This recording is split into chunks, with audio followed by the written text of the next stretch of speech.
అట్లా సాధించడం, అట్లా చేసినాం. ప్రతి ఒక్కరు సైనికులు కార్యకర్తలు ఉన్నారంటే టీఆర్ఎస్కే ఉన్నారు. ఇవాళ ఒక పిలుపుతో ఇంతమంది వచ్చి ఒక కార్పొరేషన్ ఇంకా సగం మంది జర కన్ఫ్యూజ్ ఉండి రాలే. లేకపోతే ఇవాళ కాదు ఇంత పెట్టాలంటే సరిపోదు.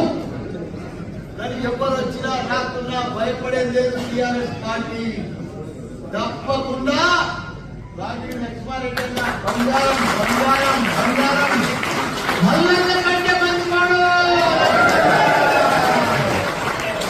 ఎందుకంటే మల్లన్న కంటే మంచివాడు నాకంటే కూడా ఎక్కువ సేవ చేసి ఎంతో మందికి పేదలకు ఆపరేషన్ చేసి 21 సంవత్సరాల ఆయన సేవ చేస్తూనే ఉన్నాడు. అటువంటి నాయకుడు ఎక్కడ కూడా మనకు దొరకడం మన అదృష్టం. మనకి ఇంత మంచి ఎంపీ అకౌంట్ మనకు దొరకడం మనందరూ అదృష్టం. ఇప్పుడు మేడ్చల్ మల్కాజిగిరి ఎంపీల 7 నియోజకవర్గాలు 7